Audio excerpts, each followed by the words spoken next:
আদালতে হাত জোর করে ক্ষমা চাইলেন মোজাম্মেল বাবু।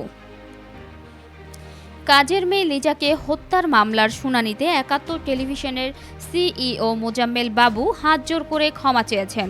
মঙ্গলবার ১৭ সেপ্টেম্বর রিমান্ড শুনানি চলাকালীন বিচারক জানতে চান তিনি কিছু বলবেন কিনা। তখন কথা বলতে চাইলে আইনজীবীদের তোপের মুখে পড়েন তিনি।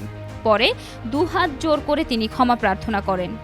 এ সময় তিনি বলেন, আমার জয় বাংলা জয় হিন্দ বক্তব্য ম্যানুপুলেট করা হয়েছে।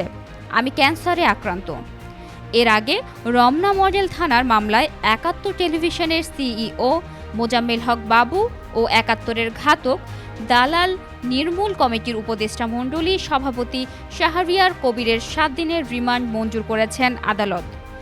ঢাকার অতিরিক্ত মেট্রোপলিটন ম্যাজিস্ট্রেট মোহাম্মদ সানাউল্লাহর আদালত শুনানি শেষে এ আদেশ দেন। এদিন তাদের আদালতে হাজির করা হয়। এরপর মামলার তদন্তকারী কর্মকর্তা পুলিশ পরিদর্শক মোহাম্মদ পায়েল হোসেন তাদের ১০ দিনের রিমান্ডে নিতে আবেদন করেন।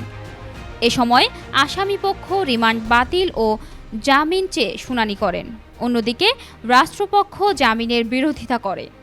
উভয় পক্ষের শুনানি শেষে আদালত জামিন না মঞ্জুর করে রিমান্ডের আদেশ দেন।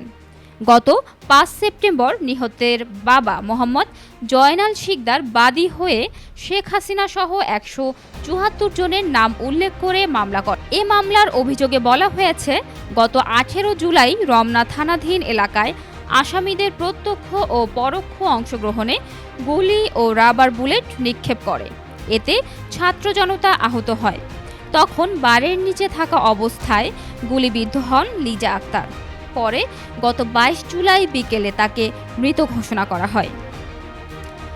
এই ছিল এখনকার মতো। পরবর্তী সংবাদ দেখার আমন্ত্রণ জানিয়ে এখানেই শেষ করছি। ধন্যবাদ সবাইকে এতক্ষণ সাথে থাকার জন্য।